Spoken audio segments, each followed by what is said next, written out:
आज शुरू करेंगे work and energy. Now considering कि तुमने फोर्स के बारे में थोड़ा बेसिक पता है, फोर्स क्या होती है, पुश और pull on an object, yes और नो। उसी के बेसिस पे हम स्टार्ट करेंगे कि वर्क क्या होता है। तुम्हारे हिसाब से काम क्या होता है? एक्शन में काम क्या होता है? फोर्स क्या होता है? वर्क क्या होता है? The product of force and displacement on an object is called कहाँ से देख के मैं तब से पढ़ चुकी हूँ। वो तो एक साइंटिफिक डेफिनेशन हो गई है, पर मैं अगर When a force is applied on an object and it leads to a displacement. मैं लेट अस सपोज दीवार को धक्का मारा, दीवार को मैंने पुश किया, दीवार मूव नहीं करी, दीवार हिली नहीं अपनी जगह से, ऑब्वियसली रजनीकांत को मारा पीछे करके। बट अगर मैंने दीवार पर फोर्स लगाई, मैं कॉन्स्टेंटली 1 घंटे तक दीवार को धक्का दे रहा हूँ, I will be tired, right? I will be tired. मैं पसीना पोंछ के बोलूँगा बहुत मेहनत हो गया, बहुत मेहनत। बट क्या मैंने कुछ काम किया? तुम बोलोगे सर मतलब आपने फोर्स लगाई, आप थक गए, काम तो हुआ। बट साइंस इससे एग्री नहीं करेगी। साइंस बोलेगी ना, no work has happened. Work done होता क्या है? क्योंकि थीटा यहाँ पे 90 डिग्री है। एग्जैक्टली डिस्प्लेसमेंट नहीं है। डिस्प्लेसमेंट नाम में बोले ये नहीं लिख सकते आप। नाम में बोला थीटा 90 डिग्री और जो फोर्स एक्ट कर रही है वो परपेंडिकुलर है। कभी कभी डिस्प्लेसमेंट अगर जीरो वेक्टर होता है, मैम से जाकर बोलिए मैम अगर डिस्प्लेसमेंट जीरो वेक्टर हुआ तब हम ये थोड़ी ना बोलेंगे वहाँ पर फिर जो प्रोडक्ट होगा वो फिर हो जाएगा, जीरो हो जाएगा। कभी तो वर्क डन जीरो होगा। पर मैम बोले ये लिखना नहीं है, आपको पता हुआ है। मैम कुछ और बोल रही थी, वो मैं बताऊंगा क्या। सो वर्क डन होने के लिए अगर मैं कह रहा हूँ कि कुछ काम हो रहा है, उसके लिए 2 अलग अलग क्राइटेरियाज हैं। पहला क्राइटेरिया है फोर्स शुड बी अप्लाइड, तुम्हारी फोर्स अप्लाई होनी चाहिए। दूसरा क्राइटेरिया है अगर तुमने फोर्स लगाई है तो जो ऑब्जेक्ट के ऊपर तुमने फोर्स लगाई उस ऑब्जेक्ट का हिलना जरूरी है, उस ऑब्जेक्ट का मूव करना जरूरी है, यानी कि displacement should occur due to that force. अगर आपने फोर्स लगाई तो उस फोर्स की वजह से, अगेन उस फोर्स की वजह से, जिस फोर्स की आप बात कर रहे हो उस फोर्स की वजह से डिस्प्लेसमेंट होनी चाहिए। क्या होनी चाहिए? डिस्प्लेसमेंट याद है क्या? अच्छा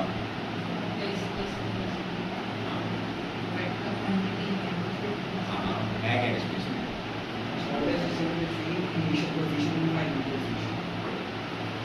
आपकी इनिशियल और फाइनल पोजीशन में शॉर्टेस्ट पाथ क्या है? यानी कि आप एक पॉइंट से दूसरे पॉइंट पर आ गए, उन दोनों पॉइंट्स के बीच में शॉर्टेस्ट रास्ता क्या है? ठीक है, यहाँ पे तो हो गया डिस्प्लेसमेंट। सो बेसिकली डिस्प्लेसमेंट होना जरूरी है।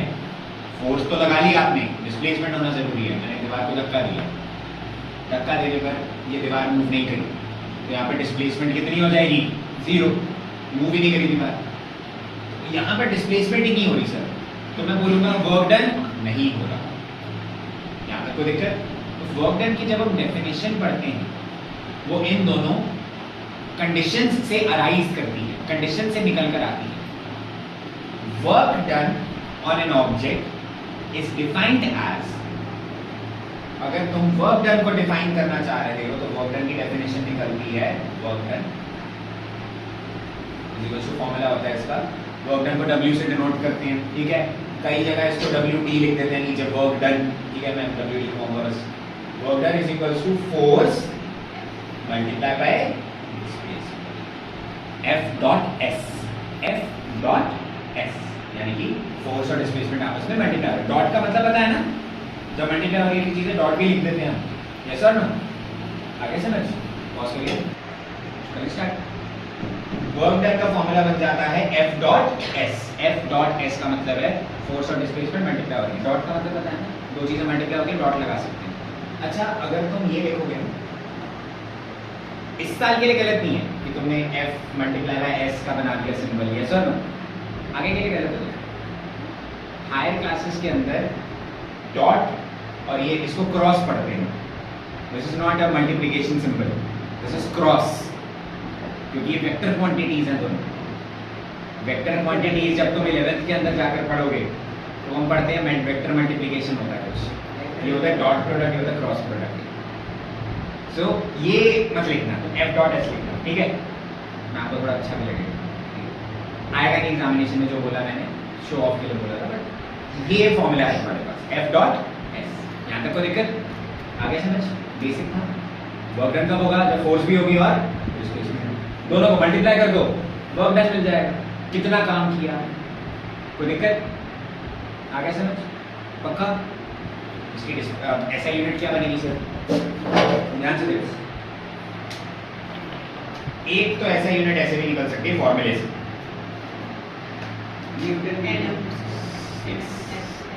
न्यूटन की ऐसा यूनिट, सॉरी फोर्स की ऐसा यूनिट क्या होती है? न्यूटन। मल्टीप्लाई हो रहा है ये, डिस्प्लेसमेंट की ऐसा यूनिट क्या होती है? यस और नो? बोले यस बोल।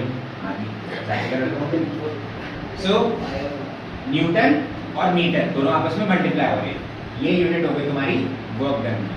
यहाँ तक कोई दिक्कत? आगे समझ? पक्का? लेकिन हमने एक भैया थे, भैया जी के नाम पर हमने भैया, एक जूल भैया थे हमारे, जूल JOULE, जूल चचा थे हमारे, काफ़ी मतलब उन्होंने इस फील्ड के अंदर काफ़ी ज़्यादा एक्सपेरिमेंट्स वगैरह करे थे, वर्क डन की डेफिनेशन प्रोवाइड करी थी। न्यूटन का बेटा? नहीं, नॉट एग्जैक्टली, बट हाँ काइंड ऑफ। सो हमने जूल भैया की याद में, जूल चचा की याद में वर्क डन की ऐसा यूनिट रख दी जूल। क्या रख दी? इसको हम कैपिटल J भी लिख सकते हैं। यहाँ तक कोई दिक्कत? आया समझिए? जैसे फोर्स की ऐसा यूनिट क्या होती है? न्यूटन। गलत नहीं होगा, लेकिन लिखने की जरूरत नहीं है एग्जाम में, लेकिन आएगा क्वेश्चन ऐसा, भाई NM किस फिजिकल क्वांटिटी की ऐसा यूनिट है? ऐसे आ सकता है क्वेश्चन, तो इसलिए मैं दोनों लिखवाता हूँ तुम दोनों। NM यहाँ पर क्या हो जाएगा तुम्हारा? वर्क डन, ठीक है? दोनों यूनिट सेम है, बस इसको मैंने एक फैंसी नाम दे दिया, बढ़िया नाम दे दिया। अरे फोर्स के अंदर भी तो देखा था आपने, फोर्स की एक यूनिट न्यूटन होती है, दूसरी kg मीटर पर सेकेंड स्क्वायर होती है, ठीक है? यहाँ तक कोई दिक्कत? फॉर्मूले से निकलती है वो बस। Any doubt? क्लियर है यहाँ तक? पक्का बेसिक था यहाँ तक? तो ये होगा तुम्हारा वर्क डन की ऐसा यूनिट जूल। क्या हो जाएगी? जूल। Capital J। यहाँ तक कोई दिक्कत? आगे समझ? पक्का? अब सुनो, अब आता है इंपॉर्टेंट पार्ट। एक क्वेश्चन आता है एग्जाम में, एक जूल को डिफाइन करो। Define 1 joule. Applied to displace object for 1 meter per second, 1 meter. एक जूल की डेफिनेशन लिखनी है। एक जूल की डेफिनेशन कैसे लिखनी? देखो फॉर्मूला क्या था वर्क डन का? F dot S, force into displacement. ये एक कब होगा? 1 जूल कब होगा तुम्हारे हिसाब से? इसकी वैल्यू 1 जूल कब आएगी? जब फोर्स भी कितनी होगी? 1 न्यूटन। और डिस्प्लेसमेंट कितनी होगी? है ना? मैथमेटिकली आंसर तुम्हारा 1 जूल कब आएगा? जब फोर्स 1 न्यूटन की होगी और उसकी वजह से डिस्प्लेसमेंट भी कितनी हो रही होगी? 1 मीटर। तो यार इससे हमारे पास 1 जूल की डेफिनेशन आ जाती है। मैंने ये खुद गलती करी हुई है, 1 जूल की डेफिनेशन आई, मैं लिख के आ गया इट इज द ऐसा यूनिट ऑफ वर्क। वो एक पूछ रहा है, ये नहीं पूछ रहा जूल क्या होता है, पूछ रहा है 1 जूल बताओ क्या होता है। वो वैल्यू दे रहा है, तो तुम्हें आंसर भी किसमें देना पड़ेगा? वैल्यू। तो भाई what is 1 joule of work? ध्यान से देखो, when 1 Newton of force is applied on an object and it gets displaced by 1 meter, we say 1 joule of work is done on the object. धीरे धीरे इसी से definition निकली है। 1 joule कब होगा? फोर्स कितनी होगी? 1 न्यूटन। डिस्प्लेसमेंट कितनी होगी? 1 मीटर। अब इसको भाषा में प्रॉपर सिविलाइज्ड लैंग्वेज में लिखना है। कैसे लिखेंगे? When 1 newton of force is applied on an object, 1 newton की फोर्स लगाई ऑब्जेक्ट के ऊपर और ऑब्जेक्ट डिस्प्लेस हो गई, it gets displaced by 1 metre. कितनी डिस्प्लेसमेंट हो गई? कितनी हो गई? 1 मीटर। तो V से 1 joule of work is done on the object. तब हम बोलते हैं 1 जूल का काम होता है ऑब्जेक्ट। 1 जूल की डेफिनेशन ये है। 1 जूल का काम कब होगा? जब 1 न्यूटन की फोर्स लगाओगे, 1 मीटर की डिस्प्लेसमेंट होगी। यहाँ तक कोई दिक्कत? आ गया सबको समझ? पक्का? कोई दिक्कत?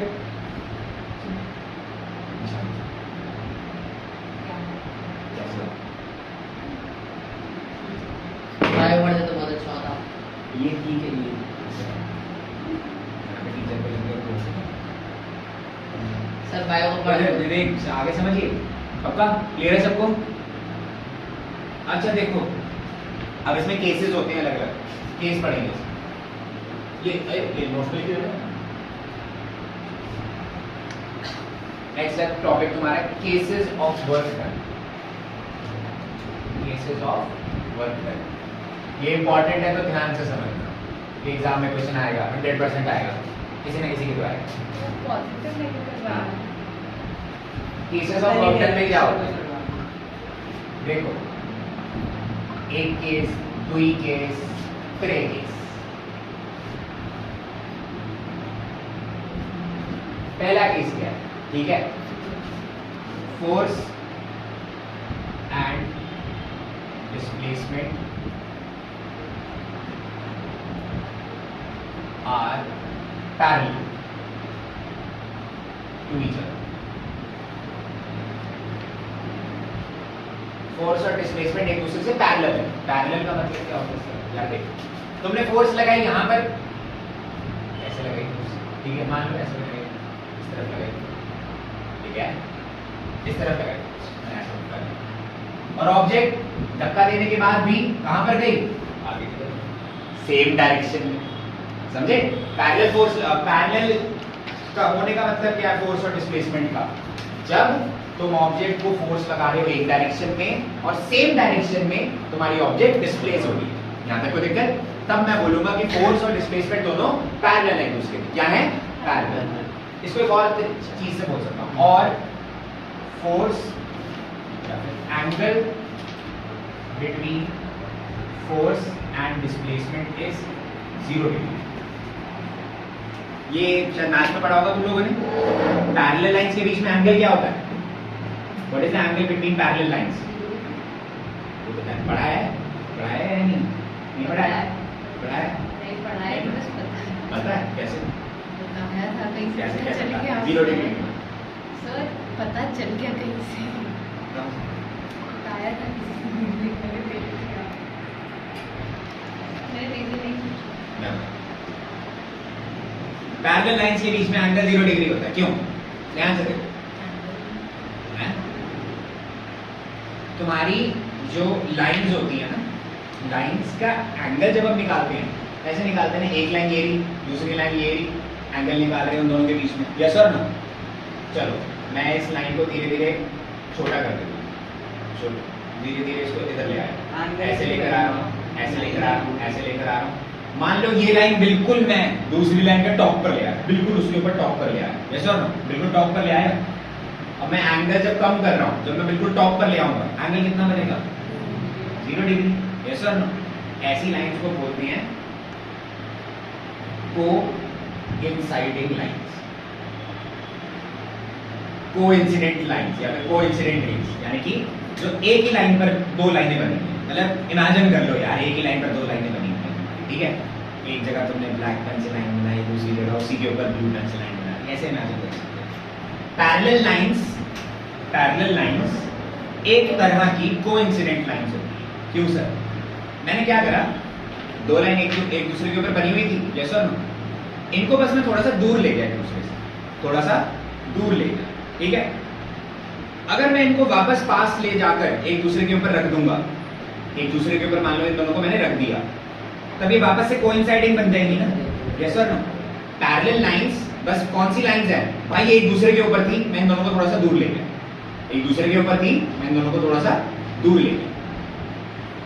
इस वजह से पैरेलल लाइंस को हम बोलते हैं कि भाई इनके बीच में भी एंगल कितना होता है, 0 डिग्री। कितना होता है, 0 डिग्री। इस लाइन को जब मैं इसके ऊपर ले जाऊंगा कितना एंगल बनाएंगे ये, 0 डिग्री। आगे समझ? तो पैरेलल लाइंस के बीच में एंगल 0 डिग्री होता है, क्यों? Because they are coinciding. क्या होती है वो? आगे बढ़ी यहाँ तक कोई दिक्कत? आगे समझ?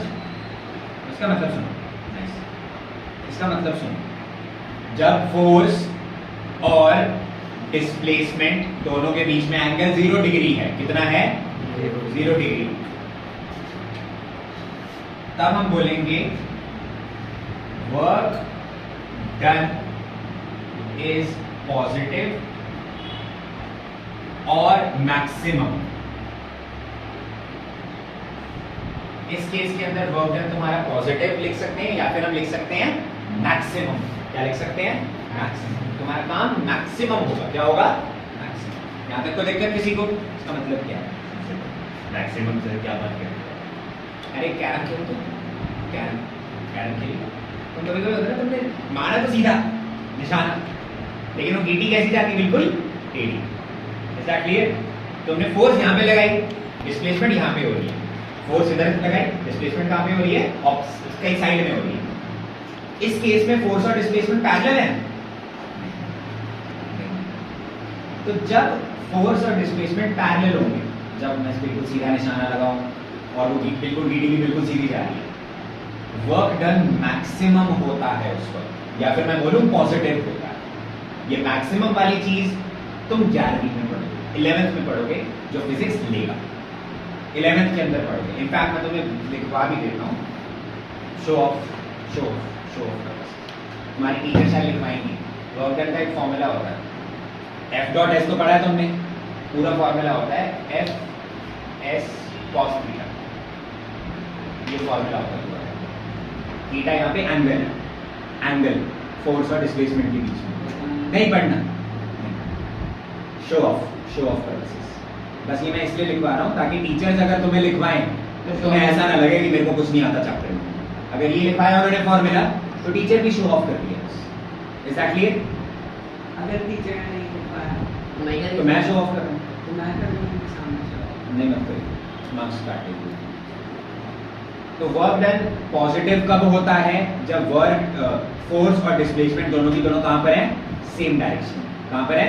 Same direction. लिखा हो या तो पैरेलल टू ईच अदर है, या फिर उनके बीच में एंगल कितना है, 0 डिग्री। या फिर मैं एक और चीज लिख सकता हूँ, parallel to each other in the same direction. Direction क्या उनकी? दूसरा केस देखो, इसमें डायरेक्शन सेम थी, दूसरे केस के अंदर मैं डायरेक्शन क्या ले लूंगा, opposite. Force and displacement are in opposite direction. Direction क्या उनकी? ऑपोजिट। क्या है? ऑपोजिट। मान लो तुमने ऑब्जेक्ट है, ऑब्जेक्ट के ऊपर फोर्स तुम इधर लगा रहे हो, लेकिन ऑब्जेक्ट जा उल्टा रही है, जा ऑपोजिट डायरेक्शन में रही है। यस और नो? इस केस के अंदर क्या होगा सर? अच्छा, ये ऑपोजिट जा रही है दूसरे के, यस और नो? मैं बोल सकता हूं और angle 180 between them, between F and S is 180 degree, 180 degree. क्या है? अरे यार सिंपल सी बात है, ये इस डायरेक्शन में जा रही है, ये इस डायरेक्शन में जा रही है, दो ऑपोजिट लाइंस हैं, दो ऑपोजिट लाइंस के बीच में एंगल कितना होता है? 180 डिग्री। यस और नो? तो 180 डिग्री जब एंगल होगा फोर्स और डिस्प्लेसमेंट के बीच में आ रहा है, तब मैं बोलूंगा वर्क डन इज नेगेटिव। कितना हो जाएगा? नेगेटिव। या फिर मैं बोल सकता हूं और मिनिमम। अरे यार एग्जामिनेशन के अंदर ना, अगेन ये बोर्ड का एग्जामिनेशन नहीं है, तो मुझे नहीं पता तुम्हारी टीचर कैसा क्वेश्चन देगी। वो बोल सकती है, क्वेश्चन देगी when at which angle is the work done minimum। ऐसा क्वेश्चन एमसीक्यू में आ सकता है। अलग अलग एंगल दे देंगे, 0 degree, 90 degree, 180 degree, 270 degree. Yes और नो? मैं इसलिए लिखवा रहा हूँ, आना नहीं चाहिए, एनसीईआरटी में नहीं दिया हुआ ऐसा डायरेक्ट एंगल, बट स्टिल तुम्हारे जनरल नॉलेज के लिए यहाँ तक कोई दिक्कत आगे समझ। सिंपल केस सर एग्जांपल दे दो इसका, कैसे होगा? फ्रिक्शन, बिल्कुल भी ग्रेविटेशन। ग्रेविटेशन सर फ्रिक्शन में हमने बताया है बट अच्छा एग्जांपल नहीं है उसका। ग्रेविटेशनल फोर्स बेस्ट एग्जांपल है। कैसे? मान लो मैंने पेन को ऊपर उछाला, जब ये ऊपर जा रहा है, जा कहाँ पर रहा है? अपवर्ड्स। ग्रेविटी की फोर्स कहाँ लग रही है? तो ग्रेविटेशनल फोर्स डाउनवर्ड्स लग रही है, पेन ऊपर जा रहा है, तो ग्रेविटी की वजह से जो वर्क डन होगा, ग्रेविटी फोर्स है ना, the work done due to gravitational force, जो ग्रेविटी की वजह से वर्क डन हो रहा है इस केस के अंदर जब पेन ऊपर जा रहा है, तो क्या होगा? नेगेटिव। क्या होगा? नेगेटिव। नेगेटिव, या फिर हम बोल सकते हैं मिनिमम। क्या बोल सकते हैं? मिनिमम। यहाँ तक तो दिक्कत आगे समझ पक्का क्लियर है? निशान क्लियर है?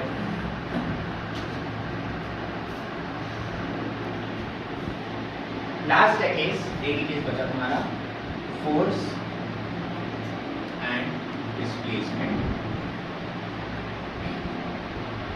Are perpendicular to each other, या फिर इसको लिख सकते हैं और angle between F and S is 90 degree. तो दोनों के बीच में 90 डिग्री का एंगल है। This is the object.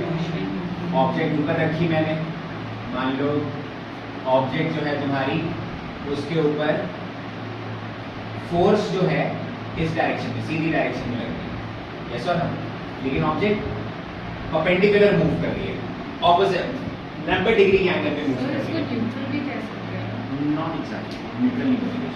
Neutral कैसे? न्यूट्रल इसका मतलब ये है something is positive and something is negative, that is not the case है। ऐसी कोई चीज पॉजिटिव नेगेटिव नहीं है यहाँ। न्यूट्रल का मतलब तब होता है कि एक चीज पॉजिटिव एक चीज नेगेटिव। यहाँ पर उनके बीच में एंगल 90 डिग्री है। होता क्या है, अगर मैं सच्ची बताऊं तो, चलो पहले बता देता हूँ क्या होता है। बेसिकली अगर ऐसा कुछ हो रहा है, ऑब्जेक्ट और डिस्प्ले, ऑब्जेक्ट के ऊपर जो फोर्स लग रही है और उसके ऊपर जो डिस्प्लेसमेंट हो रही है, उसके बीच में 90 डिग्री का एंगल है, तब हम बोलेंगे work done is zero. Work done तुम्हारा बिल्कुल जीरो होगा, कोई वर्क डन नहीं होगा, कोई वर्क डन नहीं होगा, ये रूल है। क्यों?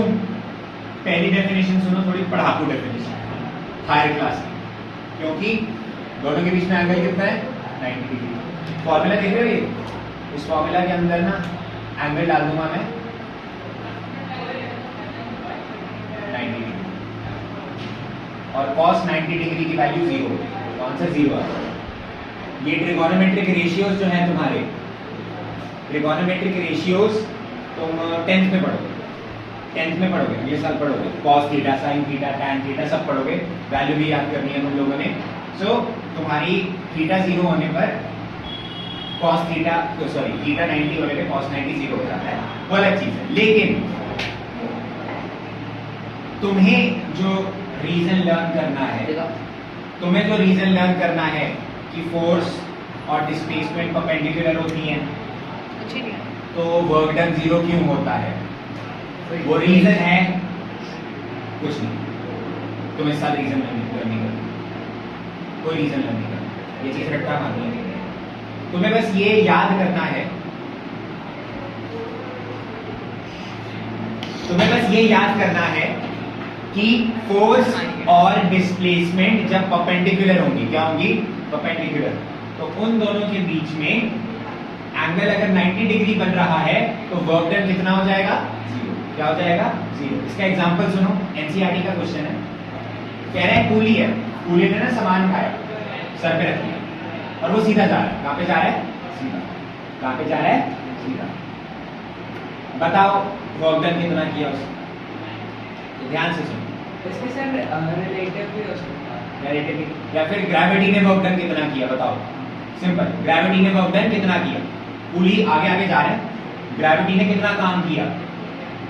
आंसर है 0। क्यों? देखो, कूली ने सामान उठाया, जा कहाँ रहा है, आगे जा रहा है। ग्रेविटी कहाँ लगती है, डाउनवर्ड्स, नीचे की तरफ, नीचे की तरफ। एक चीज फोर्स लग रही, डिस्प्लेसमेंट हो रही है इस डायरेक्शन में, इस डायरेक्शन में जा रहा है कूली, लेकिन ग्रेविटी कहाँ लग रही है, नीचे। दोनों के बीच में एंगल क्या हो जाएगा, 90 डिग्री। क्या हो जाएगा, 90 डिग्री। तो दोनों के बीच में एंगल कितना हो गया, वर्क डन कितना होगा, ये याद रखना है। जब फोर्स और डिस्प्लेसमेंट के बीच में एंगल 90 डिग्री होगा तो वर्क डन कितना होगा, 0। No work will be done. Any doubt, आगे समझ सबको? ये तीनों केसेस याद करने हैं। Is that clear? इसका एक और एग्जांपल है सर्कुलर मोशन। सर्कुलर मोशन थोड़ा सा अलग है, देखो मिटा दो सारा, समझ आ गया नहीं?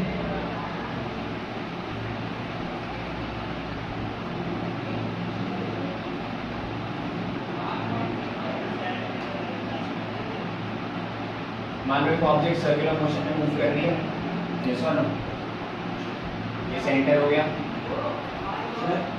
देखो जो सेंटर की तरफ फोर्स लग रही होती है, अंदर की तरफ जो होती है, कौन सी होती है, सेंट्रीपिटल फोर्स का ना फॉर्मूला भी होता है mv²/r, वो नहीं पढ़ना है। ऑब्जेक्ट इस पॉइंट पर कौन सी डायरेक्शन में मूव कर रही है, किस डायरेक्शन में मूव कर रही है, कैसे निकालते हैं, टेंजेंशियल निकालते हैं ना, टेंजेंशियल पाथ पे मूव कर रही है। इस पॉइंट पे फोर्स लग रही है अंदर की तरफ, और डिस्प्लेसमेंट कहाँ पर है, टेंजेंशियल पाथ। यस और नो? डिस्प्लेसमेंट कहाँ पर है, टेंजेंशियल पाथ। ये तुम नेक्स्ट ईयर पढ़ोगे, मैं तुम्हें पहले बता रहा हूं। ये लाइन सर्कल का कौन सा पार्ट है,